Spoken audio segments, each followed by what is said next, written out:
Students, आज की class में हम लोग सॉल्व करेंगे प्रीवियस ईयर एमपी सेट और असिस्टेंट प्रोफेसर एग्जामिनेशन में आए हुए questions. Okay, then start with very first question. जैसे यहाँ पे पूछा गया है क्वेश्चन एग्जाम में कि correct statement for the molecule CsI3, caesium iodide जो है CsI3, इसके रिगार्डिंग करेक्ट स्टेटमेंट क्या है। ठीक है, तो पहला है it is a covalent molecule. क्या ये कोवेलेंट मॉलिक्यूल है क्या? तो देखेंगे, देखो जो सीजियम है वो क्या है, मेटल है, और I3 माइनस आयन है या फिर आयोडीन है वो क्या है, नॉन मेटल है। तो caesium is a metal and iodine is a non metal, और मेटल और नॉन मेटल के बीच में हमेशा कौन सा बॉन्ड फॉर्म होता है, आयोनिक बॉन्ड फॉर्म होता है। तो क्या ये कोवेलेंट बॉन्ड हो गया, होगा क्या? नहीं, it is not an covalent bond. तो इसके लिए ये आंसर जो है वो क्या हो, ये पहला वाला जो ऑप्शन है वो क्या हो जाएगा, स्टेटमेंट इनकरेक्ट हो जाएगा। सेकंड स्टेटमेंट हमसे कहा जा रहा है कि it contains caesium plus ion and iodide ion. तो क्या इसमें सीजियम प्लस आयन और आयोडाइड आयन प्रेजेंट है क्या, ये देख लेते हैं। देखो है ना, ठीक है। तो सीजियम जो है, सीजियम क्या है, फर्स्ट ग्रुप का एलिमेंट है। फर्स्ट ग्रुप में कौन कौन से आते हैं, देखो lithium, sodium, potassium, rubidium, caesium and francium, है ना, ठीक है। तो ये सारे के सारे जो फर्स्ट ग्रुप एलिमेंट है, ये सिर्फ +1 चार्ज ही एक्वायर कर सकते हैं, क्योंकि एक इलेक्ट्रॉन लूज करने के बाद में ये नोबल गैस कॉन्फिगरेशन जो रहता है, स्टेबल नोबल गैस कॉन्फिगरेशन को अटेन कर लेते हैं। तो they all can acquire just unit positive charge. It mean caesium can acquire the +1 charge, ये सही है। अगर सीजियम के ऊपर +1 चार्ज आता है, ठीक है, तो CsI3 अगर स्प्लिट होता है ना, तो क्योंकि सीजियम ने +1 चार्ज एक्वायर किया, तो इंटायर आयोडाइड जो हमारे पास I3 माइनस आयन है, I3 जो I3 आयन है वो कितना, -1 चार्ज जो रहेगा उसको क्या कर लेगा, ये एक्वायर करेगा। ठीक, ये क्लियर समझ में आ गया। देन इसमें थर्ड जो आंसर है, ऑप्शन है, इसको चेक करते हैं। ठीक, तो सेकंड ऑप्शन क्या रहेगा हमारे पास, करेक्ट ऑप्शन रहेगा कि yes, it contain the caesium plus ion and I3 minus ion. ठीक, देन नेक्स्ट हम देखते हैं, it contain caesium 3 plus ion and iodide ion. तो हमने अभी देखा है कि सीजियम जो है सिर्फ +1 चार्ज एक्वायर कर सकता है। कभी भी पॉसिबल ही नहीं है कि एक इलेक्ट्रॉन के बाद और एक्स्ट्रा इलेक्ट्रॉन हम इससे रिमूव करवा पाए, क्योंकि ये क्या कर लेता है, नोबल गैस कॉन्फिगरेशन अटेन कर लेता है। ठीक है, तो सी ऑप्शन गलत हो गया। देन नन ऑफ दिस भी गलत है, क्योंकि ऑप्शन क्या रहेगा इसका, करेक्ट ऑप्शन क्या है, बी है। ठीक है, देन नेक्स्ट हम देखते हैं इसमें क्वेश्चन नंबर 5। ठीक, तो क्वेश्चन नंबर 5 क्या बोल रहा है, which among the following species have the pyramidal shape. इनमें से कौन सी स्पीसीज है जिसका शेप क्या रहेगा हमारे पास, पिरामिडल शेप रहेगा। तो पहला देखते हैं हम सल्फाइड। ठीक है ना, जो यहाँ पे SO3 2 दिया है, इसका नाम क्या रहता है, बेसिकली सल्फाइड आयन है। ठीक है, SO3 2 इज सल्फाइड आयन। ठीक है ना, SO3 2 क्या रहेगा यहाँ पे हमारे पास, सल्फाइड आयन रहेगा ना। ठीक है, तो हम देखते हैं, देखो सल्फाइड आयन जो रहेगा इसकी हाइब्रिडेशन क्या रहेगी, इसमें हम चेक करते हैं। सल्फर, सबसे पहले तो हम देखते हैं सल्फर। सल्फर है, सल्फर कौन से ग्रुप का मेंबर है ये देख लेते हैं। देखो SO3 2 में सल्फर 16 ग्रुप मेंबर है। तो इसके वैलेंशियल इलेक्ट्रॉन कितने हो जाएंगे, 6। It contain the 6 वैलेंशियल electron. तो अगर इसके टोटल हाइब्रिड ऑर्बिटल निकालेंगे तो फॉर्मूला क्या है हाइब्रिड ऑर्बिटल का, 1/2 of total वैलेंशियल electron plus monovalent atom minus cation plus anion. ठीक है, तो ओवरऑल वैलेंशियल इलेक्ट्रॉन कितने हैं, देखो सल्फर में 6। क्या कोई मोनोवैलेंट एटम है क्या, monovalent atom like hydrogen, chlorine, bromine, iodine, chlorine. तो कोई भी मोनोवैलेंट एटम नहीं है इसमें, 0। कोई कैटायनिक चार्ज है क्या, नहीं है, 0। कोई एनायनिक चार्ज है क्या, हाँ, 2 यूनिट नेगेटिव चार्ज है यहाँ पे। एनायनिक चार्ज कितना हो गया, 2। तो ओवरऑल चार्ज कितना हो गया, देख ओवरऑल इसकी हाइब्रिड ऑर्बिटल कितनी होगी, 6 + 2 that is equal to 8/2 is equal to 4। ठीक है, टोटल हाइब्रिड ऑर्बिटल अगर ये 4 यूटिलाइज करता है तो इसकी हाइब्रिडेशन क्या होगी, sp3। ये हम उस चार्ट पर देख चुके हैं कि अगर टोटल जितनी भी टोटल हाइब्रिड ऑर्बिटल यूटिलाइज करता है एक सेंट्रल एटम, उसी के उसी बेसिस पे हम कितनी हाइब्रिड जो हाइब्रिडेशन क्या होगी मॉलिक्यूल की, वो हम आइडेंटिफाई करते हैं। ठीक है, अब क्योंकि हाइब्रिडेशन क्या है इसकी, sp3 है। sp3 हाइब्रिडेशन के बाद इसके जो है हम क्या कर लेते हैं, क्या इसके ऊपर कोई लोन पेयर है क्या, उसको हम चेक कर लेते हैं। तो देखो जैसे हमारे पास सल्फर है, सल्फर पे 6 वैलेंशियल इलेक्ट्रॉन रहते हैं, 1 2 3 4 5 6। ठीक है, अब इसमें हम देखेंगे यहाँ पे कि सल्फर के ऊपर क्या है, कितने ऑक्सीजन है, 3 ऑक्सीजन है, जिसमें से 2 ऑक्सीजन ने नेगेटिव चार्ज एक्वायर किया और एक ऑक्सीजन के ऊपर कोई भी चार्ज नहीं है। तो जब कभी ऑक्सीजन नेगेटिव चार्ज एक्वायर करता है तो सिंगल बॉन्ड बना लेता है, और जो नहीं एक्वायर करता है वो डबल बॉन्ड। तो यहाँ पे अगर हम देखेंगे, एक ऑक्सीजन जो रहेगा वो डबल बॉन्ड बनाएगा, और 2 ऑक्सीजन जो है वो क्या बनाएंगे यहाँ पे, सिंगल बॉन्ड बनाएंगे। तो इस तरीके से कितनी, देखो अगर हम देखें ओवरऑल, हम डबल बॉन्ड और ट्रिपल बॉन्ड को क्या बोलते हैं, एक सुपर पेयर। तो 1 2 3। ठीक है ना, 3 तो बॉन्ड पेयर है और एक लोन पेयर है। तो टोटल हाइब्रिड ऑर्बिटल कितनी हो गई यहाँ पे, 4। Hybridisation will be sp3। और sp3 हाइब्रिडेशन के बाद अगर एक लोन पेयर रह जाता है तो स्ट्रक्चर क्या हो जाता है इसका, sp3 hybridisation +1 lone pair will be trigonal it will be trigonal pyramidal. ठीक है, स्ट्रक्चर क्या हो जाएगा इसका, ट्राइगोनल पिरामिडल स्ट्रक्चर हो जाएगा। ठीक है, तो हमसे यही पूछा गया है विच अमंग द फॉलोइंग है पिरामिडल शेप। ठीक है ना, तो जब कभी सिंपली पिरामिडल लिखा है, सिर्फ हमारे पास क्या लिखा है, ये पिरामिडल शेप है, ठीक, तो उसमें हम ट्राइगोनल पिरामिडल ही कंसिडर करेंगे, या तो स्पेसिफाई करेंगे ट्राइगोनल बाई पिरामिडल। ठीक है, अगर कुछ भी स्पेसिफाई नहीं किया है तो हम उसको ट्राइगोनल पिरामिडल ही कंसिडर करेंगे। ठीक है, देन नेक्स्ट मॉलिक्यूल देखते हैं। देखो इसमें बाकी ये हाइब्रिडेशन में निकाल के देख लेते हैं, क्योंकि हम इस चैप्टर में पढ़ चुके हैं। SO4 2 क्या रहता है, सल्फेट आयन, है ना, जैसे SO3 2 क्या रहता है, सल्फाइड, इसी तरीके से SO4 2 क्या रहता है, सल्फेट आयन। ठीक है ना, तो सल्फेट आयन की हम हाइब्रिडेशन चेक कर लेते हैं, क्या रहेगी सल्फेट आयन की हाइब्रिडेशन, है ना। ठीक, तो इसमें सबसे पहले सल्फर हम देखेंगे कि सल्फर का जो रहता है SO4 2 में सल्फर के वैलेंशियल इलेक्ट्रॉन कितने हैं। देखो सल्फर के वैलेंशियल इलेक्ट्रॉन फिर 16 ग्रुप एलिमेंट है, तो वैलेंशियल इलेक्ट्रॉन विल बी 6। ठीक, तो total number of hybrid orbital utilise निकाल लेंगे 1/2 of वैलेंशियल electron plus monovalent atom minus cation plus anion. ठीक है, तो ये क्या हो जाएगा 1/2, वैलेंशियल इलेक्ट्रॉन कितने रहते हैं 6, प्लस कोई मोनोवैलेंट एटम नहीं, कोई hydrogen chlorine bromine iodine fluorine नहीं है तो 0, माइनस कोई पॉजिटिव चार्ज नहीं, cationic charge is also 0, plus anion, total positive charge negative charge कितने हैं।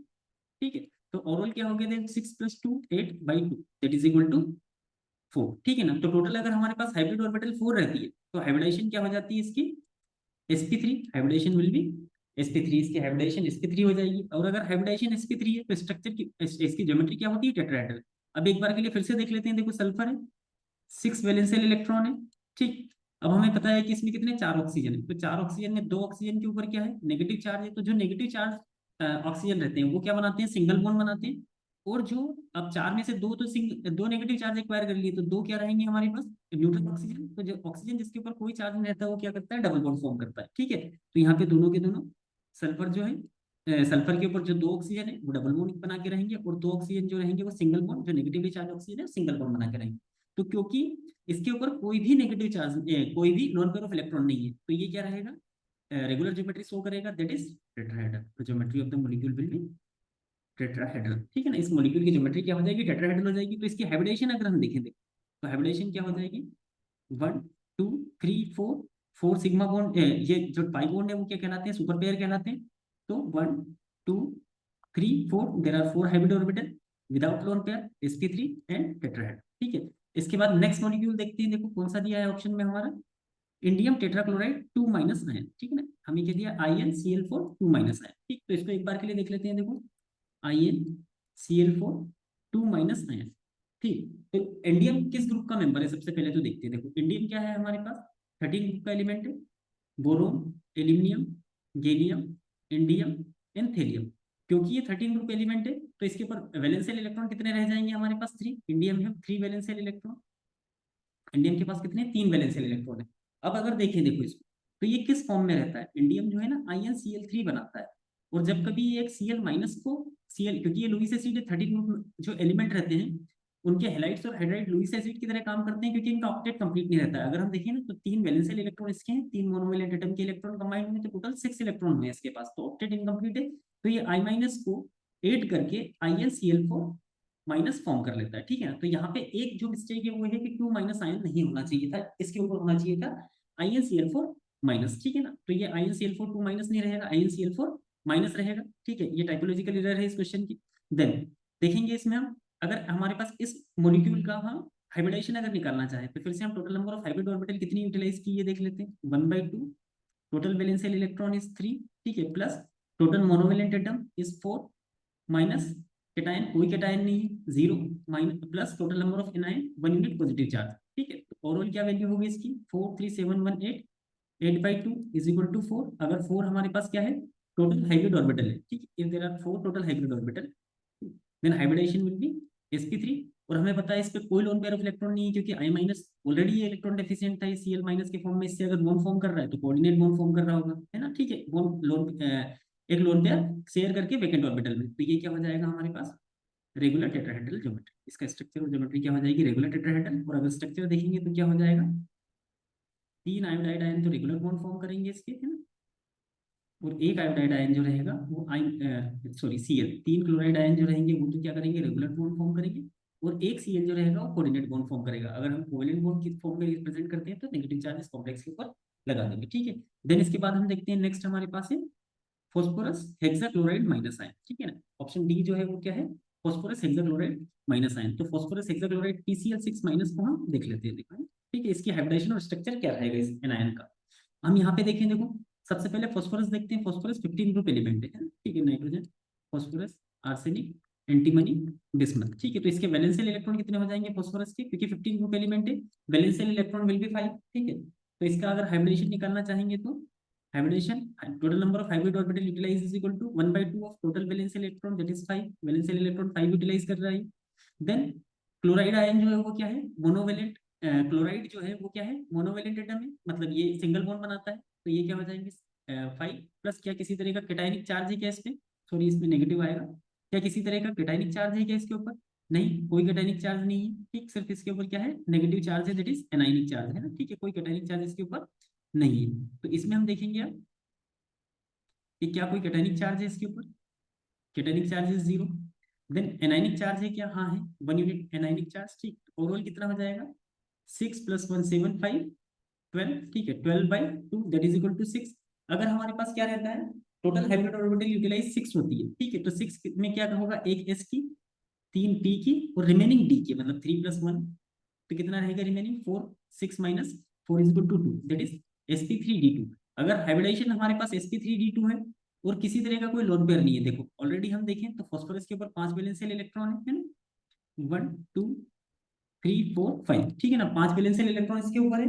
और 6 क्लोराइड आयन से जुड़े हैं, मतलब ऑब्वियस बात है एक कोऑर्डिनेट बॉन्ड ये फॉर्म कर रहा होगा, मतलब क्लोराइड जो है वो अपने दोनों के दोनों इलेक्ट्रॉन बॉन्ड फॉर्मेशन के लिए कंट्रीब्यूट कर रहा होगा। तो कोई नॉन पेयर लेने की कोई कहीं कोई पॉसिबिलिटी नहीं है। तो इसकी हाइब्रिडाइजेशन क्या हो जाएगी हमारे पास, sp3d2, एंड स्ट्रक्चर क्या हो जाएगा इसका, octahedral structure will B octahedral,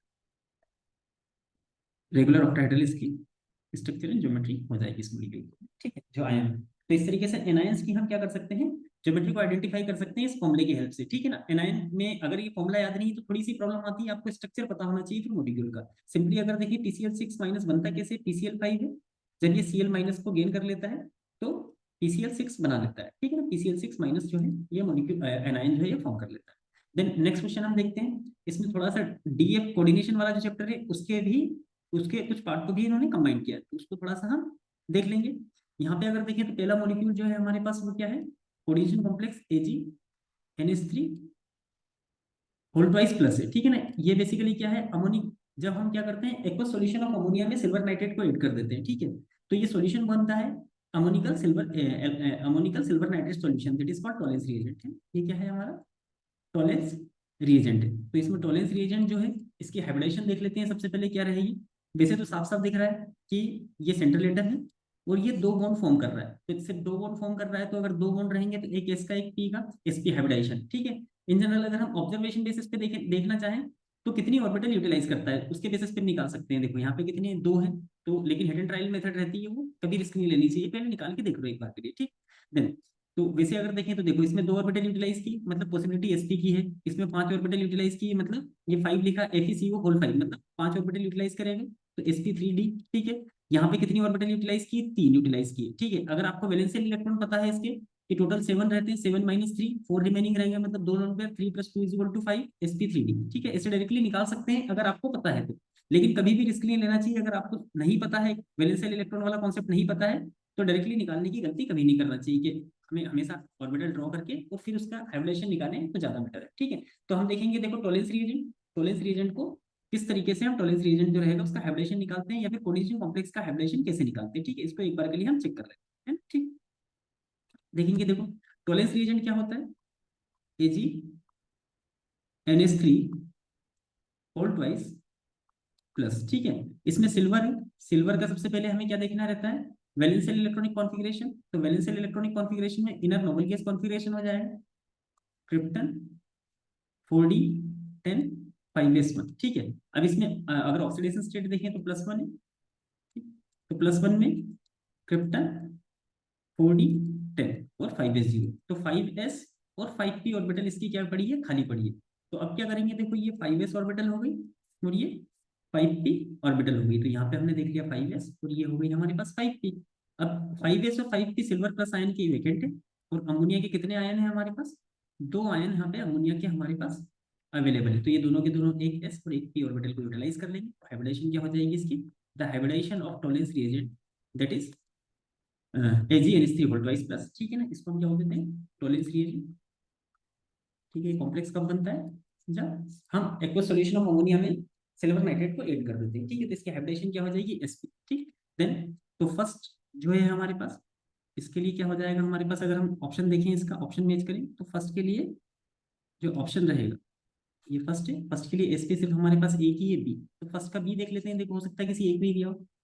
first का बी कहाँ कहाँ दिया है, एक तो बी ऑप्शन की पॉसिबिलिटी है फर्स्ट का बी, और एक डी ऑप्शन की पॉसिबिलिटी है कि बी भी हो सकता है और डी भी हो सकता है। देन सेकंड देखते हैं हमारे पास क्या है, आयरन पेंटाकार्बोनिल FeCO होल 5, ठीक है ना, तो आयरन पेंटाकार्बोनिल को चेक कर लेते हैं, देखो इसमें कि FeCO होल 5, ठीक है ना, इसमें हाइब्रिडेशन क्या होगी, तो आयरन अगर हम देखें Fe, इसका क्या है, आर्गन 3d6 4s2, ठीक है ना, एटॉमिक नंबर क्या रहता है इसका 26, है ना, एटॉमिक नंबर 26, तो हाइब्रिडेशन क्या हो जाती है 3d6 4s2, ओके।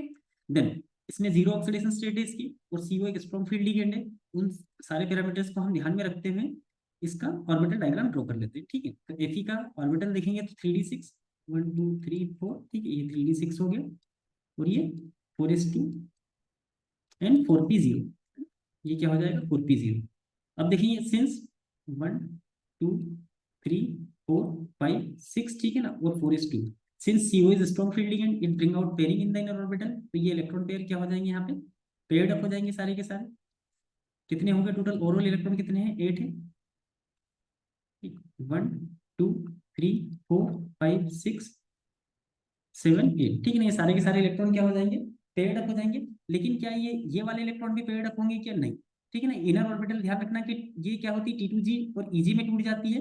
ये जो T2G EG ऑर्बिटल रहती है उसमें इलेक्ट्रॉन पेयर्ड अप नहीं होते, ये हम जब कौन सा वो पढ़ेंगे, VBT जब पढ़ेंगे, किसमें, वैलेंस शेल एंड CFT पढ़ेंगे जब कोऑर्डिनेशन केमिस्ट्री में, तब हम इसको और अच्छे से समझेंगे कि जो स्प्लिटिंग ऑफ ऑर्बिटल होती है T2G और EG में, ठीक है। तो ये क्या रहेगा हमारे पास, ये T2G और ये EG, ठीक है ना। तो T2G में तो हमारे पास क्या हो जाएगी, पेयरिंग हो जाएगी, ठीक, T2G में तो पेयरिंग हो जाएगी, लेकिन EG में दोनों अनपेयर्ड रहेंगे क्योंकि सेम एनर्जी लेवल पे है, पेयरिंग इज नॉट, ये हंस रूल, अगर हम इन दोनों को एक साथ लिख देते हैं तो ये वॉयलेशन रहता है हंस रूल ऑफ मैक्सिमम मल्टीप्लिसिटी का, तो स्टिल पूरी की पूरी डी ऑर्बिटल ऑक्यूपाइड रहेगी, ध्यान रखना डी ऑर्बिटल खाली नहीं रहेगी, ठीक। तो इसका क्या हो जाएगा 4s 4p, और नेक्स्ट जो इसके बाद में आएगी कौन सी ऑर्बिटल आएगी, 4d ऑर्बिटल, 4p के बाद कौन सी ऑर्बिटल आएगी हमारे पास, 4p के बाद 4d orbital, 4s 4p and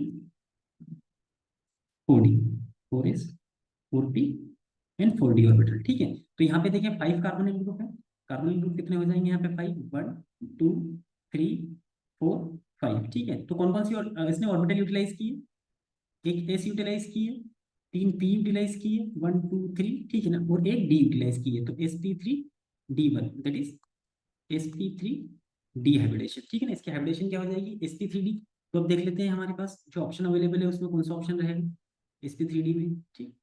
यहाँ पे अगर हम देखें तो sp3d में दो है, एक है हमारे पास जिसमें किसी तरह का कोई स्ट्रक्चर या शेप नहीं बताया गया है, एक में sp3d प्लस टी शेप बताया गया। तो हमें पता है इसके पॉसिबल, अगर CO सॉरी FeCO होल 5 देखें, तो वैसे भी अगर हम देखें तो ये टी शेप नहीं होता, ये क्या रहता है, ट्राइगोनल बाइपिरामिडल है sp3d में, विदाउट एनी लोन पेयर, कोई लोन पेयर वाला केस नहीं है ये, तो ये क्या हो जाएगा हमारे पास,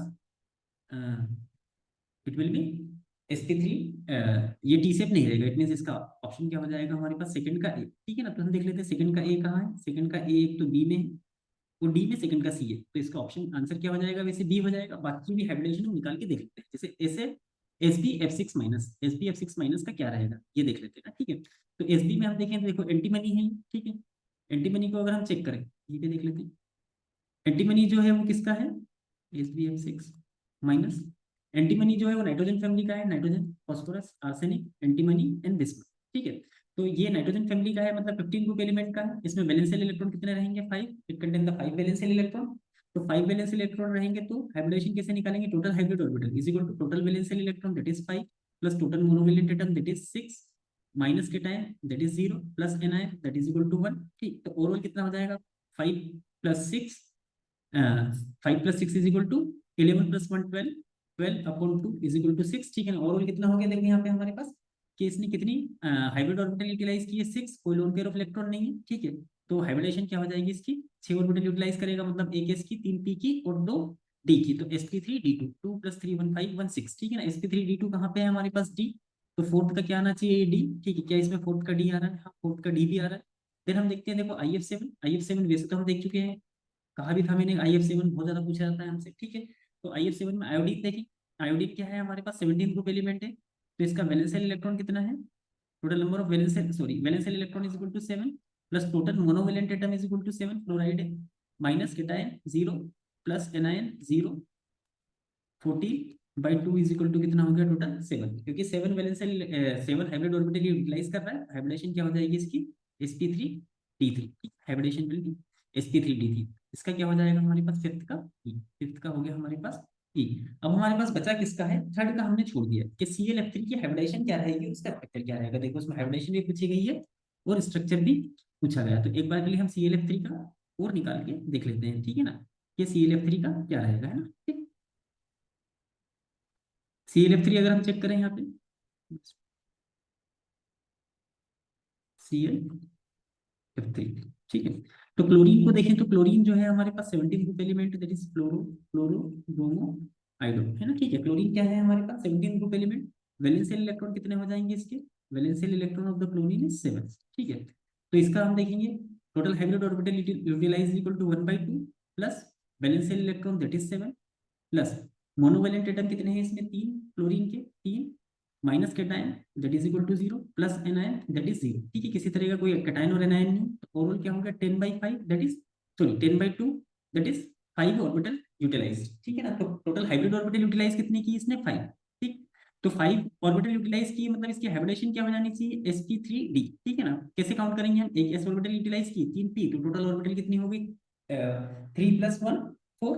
ठीक है, और एक रहेगी रिमेनिंग 5 में से, तो डी sp3d हाइब्रिडाइजेशन हो जाएगा, या फिर चार्ट के बेसिस पे लर्न कर लो कि sp3d हाइब्रिडाइजेशन है। ठीक है, देन नेक्स्ट हम देखेंगे इसमें कि लोन पेयर कितने हैं इसमें। देखो, तो मोनोवेलेंट एटम क्या करते हैं, एक तो हमें ये पता है कि 7 वैलेंशियल इलेक्ट्रॉन 7 डॉट्स बना देते हैं, 1 2 3 4 5 6 7, है ना। ठीक है, अब 7 वैलेंशियल इलेक्ट्रॉन के बाद 3 मोनोवेलेंट एटम है, तीनों के बॉन्ड बना देते हैं। ठीक है, तो कितने लोन पेयर रह गए, 2 लोन पेयर रह गए। अब हमने जब चार्ट बनाया था तो उसमें देखा था sp3d प्लस 2 लोन पेयर है, टी शेप और बेंट टी शेप स्ट्रक्चर, है ना। इसका क्या रहेगा, या तो इसको क्या बोल देंगे हम टी शेप बोल देंगे, या फिर bent T shape structure, bent T shape structure. ठीक है, इसका क्या हो जाएगा बेंट टी शेप स्ट्रक्चर, है ना। ठीक है, बेंट टी शेप स्ट्रक्चर, इसका बेंट टी शेप स्ट्रक्चर हो जाएगा। ठीक है, तो ये हो गया हमारे पास इसका, एक बार और टेली कर लेते हैं। बेंट टी शेप कौन सा है हमारे पास ClF3 है, बेंट टी शेप मतलब थर्ड का सी भी है, तो इसका करेक्ट आंसर क्या हो गया हमारे पास, B will be the correct option for the given question.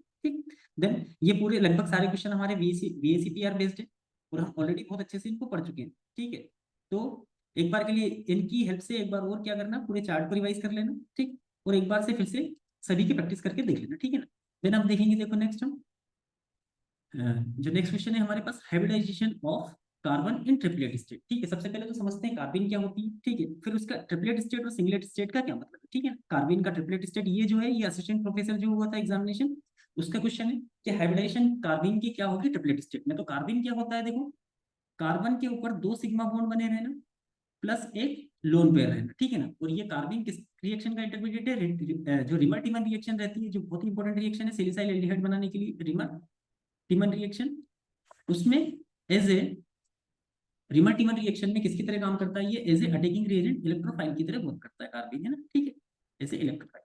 अब देखते हैं देखो ट्रिपलेट कार्बन जो रहता है उसका मतलब क्या, सबसे पहले तो ट्रिपलेट कार्बन होती क्या है उसका मतलब समझते हैं। तो कार्बन जो होती है ना, उसमें ये लोन पेयर ऑफ इलेक्ट्रॉन है। देखो जैसे कार्बन देखें तो कार्बन की 4 वैलेंशियल ऑर्बिटल रहती है। ठीक है, तो अगर जो वैलेंशियल ऑर्बिटल में जो 2 सिग्मा बॉन्ड फॉर्म हो चुके हैं, से मान लेते हैं ये सिंपल कार्बन है ना। ठीक है ना, क्लोरोकार्बन की जगह हम सिंपल कार्बन मान लेते हैं। तो अगर हमारे पास ये दोनों के दोनों इलेक्ट्रॉन पेयर्ड है, ठीक है ना, तो वो एक अलग तरीके की कार्बन रहती है, और दोनों के दोनों इलेक्ट्रॉन अनपेयर्ड है, तो वो उसको हम डिफरेंट नेम देते हैं ना। ठीक है, तो किस तरीके से इनका नाम रहेगा ये देखें। ठीक है, अगर हमारे पास दोनों के दोनों पेयर्ड है, both the electron are paired, ठीक, तो दोनों पेयर्ड है तो इसकी स्पिन क्या होगी, टोटल स्पिन कितनी हो जाएगी, देखो एक जो इलेक्ट्रॉन रहता है ना, उसकी जो एक इलेक्ट्रॉन जो रहता है उसकी स्पिन रहती है या तो +1/2 या फिर -1/2।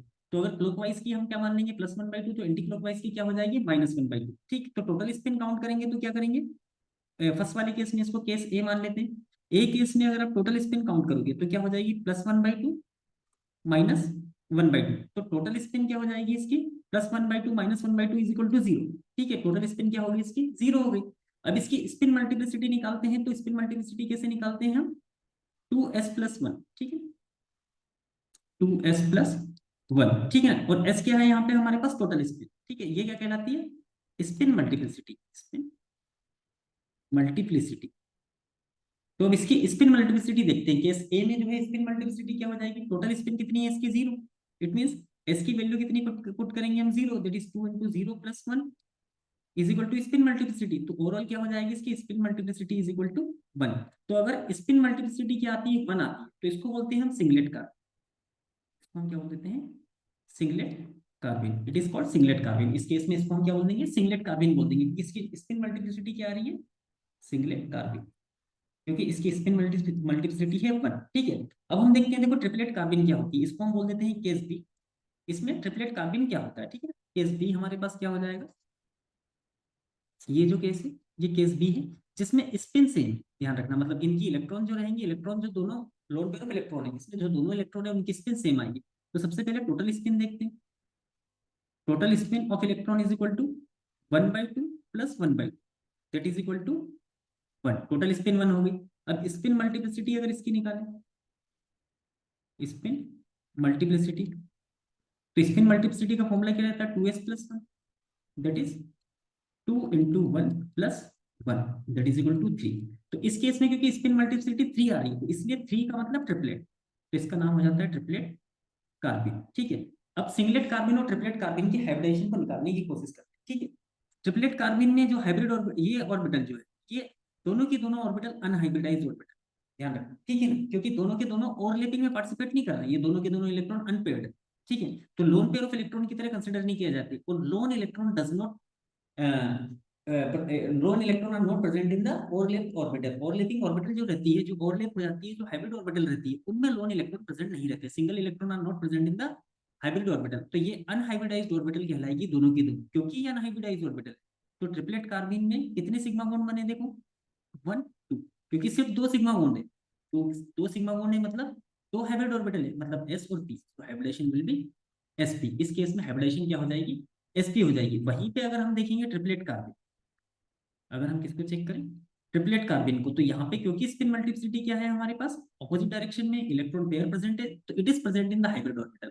तो टोटल ओवरऑल कितनी हो जाएगी, देखो एक 2 सिग्मा बॉन्ड हो गए, और एक किस हाइब्रिड ऑर्बिटल कौन सी होगी, लोन पेयर की। तो 3 ओवरऑल कितनी ऑर्बिटल यूटिलाइज की इसने, 3 ऑर्बिटल यूटिलाइज की। तो 3 मतलब एक एस की और 2 p की। तो हाइब्रिडाइजेशन क्या हो जाएगी, अगर 3 हाइब्रिड ऑर्बिटल यूटिलाइज करता है तो हाइब्रिडाइजेशन क्या हो जाती है, sp। ठीक है, तो ध्यान रखना, सिंगलेट कार्बन, सिंगलेट कार्बन जो होती है वो sp2 हाइब्रिडाइज्ड होती है। Singlet carbon are sp2 hybridised, while triplet carbon are sp hybridised. Triplet carbon जो रहती है वो क्या रहती है, sp हाइब्रिडाइज्ड रहती है। अब इसमें यहाँ पे इशू ये है कि इन लोगों ने, या तो इसके क्वेश्चन में इनके हिसाब से क्वेश्चन को होना चाहिए था कि ये जो है ये ट्रिपलेट नहीं होना चाहिए था, simply what will be the hybridisation of carbon, ये होना चाहिए था क्वेश्चन बेसिकली। तो hybridisation of carbon may be sp2 and sp। ठीक है, अगर ये क्वेश्चन है क्या ट्रिपलेट कार्बन, तो आंसर विल बी sp। इसका आंसर क्या हो जाएगा, sp हो जाएगा। ठीक है, देन हम देखते हैं, देखो नेक्स्ट क्वेश्चन। इसमें ये पूछ रहे हैं हमसे the shape of trifluoro methyl radical. ठीक है, trifluoro methyl radical it means CF3 radical. ठीक है ना, CF3 रेडिकल में जो इसकी हाइब्रिडाइजेशन होगी वो क्या होगी। ठीक है, तो ये एक एक्सेप्शन है, ध्यान रखना। ठीक, वैसे यूजुअली इस तरह के एक्सेप्शन रहते नहीं है ऑर्गेनिक में, लेकिन यहाँ पे CF3 एक एक्सेप्शन है, उसको समझने की कोशिश करते हैं इसमें क्या अलग है। ठीक, जो फ्री रेडिकल्स रहते हैं वो किसके प्रोडक्ट रहते हैं, होमोलिटिक क्लीवेज के प्रोडक्ट रहते हैं। और इसमें क्या रहता है, कोई भी दूसरा फ्री रेडिकल देखेंगे तो एक lone electron plus 3 bond pair of electron. तो हमने अभी देखा था lone electron does not take part in, lone electron जो रहते हैं वो किसमें, प्रोसेस ऑफ हाइब्रिडेशन में पार्टिसिपेट नहीं करते हैं, हाइब्रिड ऑर्बिटल को नहीं एक्वायर करते हैं। तो टोटल अगर हम हाइब्रिड ऑर्बिटल देखें तो 3 सिग्मा बॉन्ड है। अगर 3 सिग्मा बॉन्ड है, ठीक है, तो hybridisation will be sp2 and the structure will be trigonal planar. इसका स्ट्रक्चर क्या हो जाएगा, ट्राइगोनल प्लेनर, ठीक है ना। तो इसके हिसाब से अगर हम देखें, इस कॉन्सेप्ट के हिसाब से देखें कि कोई भी फ्री रेडिकल है, जो कार्बन फ्री रेडिकल है, उसमें 3 सिग्मा बॉन्ड रहते हैं प्लस एक लोन इलेक्ट्रॉन रहता है, इसलिए इसकी हाइब्रिडेशन क्या हो जाती है, sp2 हाइब्रिडेशन हो जाती है। इट हैव sp2 हाइब्रिडाइजेशन, ठीक, and have trigonal planar structure. तो इस हिसाब से इसका आंसर क्या हो जाना चाहिए था, इसका आंसर ए हो जाना चाहिए था, जो कि गलत, ठीक है ना। इसका आंसर ए नहीं रहेगा। रीजन क्या रहता है, देखो CF3 को अगर हम चेक करें, फ्लोरीन जो रहते हैं, फ्लोरीन के एटम एक तो बहुत छोटे रहते हैं, फ्लोरीन है very small atomic radius. Fluoride अगर हम देखेंगे ना, तो फर्स्ट ग्रुप जो सेकंड पीरियड के एलिमेंट है ना, सेकंड पीरियड के एलिमेंट में देखें तो राइट मोस्ट पोजीशन पे फ्लोरीन आता है ना। और इस राइट मोस्ट पोजीशन पे फ्लोरीन आने के कारण atomic radius left to right में जाने पे एटॉमिक रेडियस बहुत छोटी हो जाती है, और एक तो इसकी एटॉमिक रेडियस छोटी है, दूसरा इसके पास 3 लोन पेयर ऑफ इलेक्ट्रॉन है, इसके कारण ये इसको रिपेल करता है, इस इलेक्ट्रॉन को क्या करेगा, रिपेल करेगा। इस रिपल्शन के कारण ये बॉन्ड पेयर ऑफ इलेक्ट्रॉन, ये जो बॉन्ड पेयर है, कौन कौन से, जो कार्बन फ्लोरीन बॉन्ड पेयर है, ये out of the plane, planar ना होने की जगह ये क्या करते हैं, आउट ऑफ द प्लेन इसको एक्सपोज कर देते हैं ना, ठीक है ना, प्लेन के बाहर पहुंचा देते हैं। तो इसका स्ट्रक्चर sp2 हाइब्रिडाइज होने के बाद भी ये क्या हो जाता है, इट हैव, इसका स्ट्रक्चर क्या हो जाता है, पिरामिडल स्ट्रक्चर, ठीक है, it have trigonal pyramidal structure. एक तो ये रीजन है इसका। दूसरा रीजन रहता है पॉसिबल हाइपर कंजुगेशन, ठीक है। पॉसिबल हाइपर कंजुगेशन का मतलब देखते हैं, देखो क्या होगा, अगर स्ट्रक्चर प्लेनर, अगर प्लेनर स्ट्रक्चर है, तो ये फ्लोरीन के जो इलेक्ट्रॉन, ये तो प्लेन ऑफ द मॉलिक्यूल में प्रेजेंट है ना, ये किसमें, प्लेन ऑफ द मॉलिक्यूल में प्रेजेंट रहेंगे, ठीक। देन और जो इसकी हाइब्रिड जो ऑर्बिटल है, वो कहाँ एक्सपोज्ड है, perpendicular to the plane of, जो ऑर्बिटल रहेगी, प्लेनर स्ट्रक्चर अगर रहता है तो perpendicular to the plane of molecule रहती है, ठीक है। लेकिन अगर ये ऑर्बिटल जो है, अगर ये पिरामिडल है, इफ इट है पिरामिडल स्ट्रक्चर से हम मान लेते हैं, इस तरीके से इसका क्या है, पिरामिडल स्ट्रक्चर है, ठीक है। इफ इट है pyramidal structure, then lone pair of electron, ये लोन पेयर ऑफ इलेक्ट्रॉन जो रहेंगे किसके साथ में, जो out of the plane molecule जो आएंगे, ठीक है ना। जब हम इसका पिरामिडल स्ट्रक्चर बनाएंगे तो आउट ऑफ द प्लेन जो भी एटम रहे, अगर ये पिरामिडल है तो ये आसानी से क्या कर पाएंगे, इसके साथ में इंटीग्रेट कर पाएंगे, ठीक है ना। और ये किसके तरह काम कर सकती है, फिर ये ऑर्बिटल जो रहती है, ये लोन पेयर ऑफ इलेक्ट्रॉन में कन्वर्ट होकर sp3 हाइब्रिडाइज होकर पिरामिडल स्ट्रक्चर फॉर्म कर सकती है, ठीक है। तो दो पॉसिबल एक्सप्लेनेशन क्या है इसके, कि CF3 that is trifluoromethyl radical have pyramidal structure instead of the planar structure. इसका स्ट्रक्चर क्या रहता है, pyramidal instead of the planar, because of the possible repulsion between the electron of the fluorine, smaller due to small size of the fluorine, and the free lone electron of the carbon of the free radical, and the pyramidal structure increases the possibility of hyperconjugation of electrons of the fluorine and the lone electron of the carbon, ठीक। Loan electron जो है carbon का free radical का, उससे ये क्या कर सकती है, हाइपरकंजुगेशन शो कर सकती है, ठीक, क्लियर। तो ये अभी तक के जो एमपी सेट, जितने भी जो अभी 2 बार एमपी सेट जो हुआ मध्य प्रदेश सेट, उसमें जो आए हुए क्वेश्चन थे वो, ठीक है। और अभी जो last assistant professor MPPSC AP में आए हुए अभी तक के हाइब्रिडेशन वीएसीपीआर से बेस्ड जो भी क्वेश्चन थे, वो हम डिस्कस कर चुके हैं, ठीक है। इसके बाद नेक्स्ट क्लास जो रहेगी उसमें हम अभी तक जो गेट और CSIR नेट में जितने भी क्वेश्चन आए हुए हैं वीएसीपीआर से रिलेटेड, उनको हम डिस्कस करेंगे, ठीक है। इस तरीके से हम, जो पहला टॉपिक है हमारे पास एमपी सेट का, जो एमपीपीएससी जो पुराना एमपी सेट हुआ है उसमें जो सिलेबस दिया हुआ है, उसका फर्स्ट टॉपिक जो है valence electron pair repulsion theory, उसको हम कंप्लीट कर चुके हैं, ठीक है।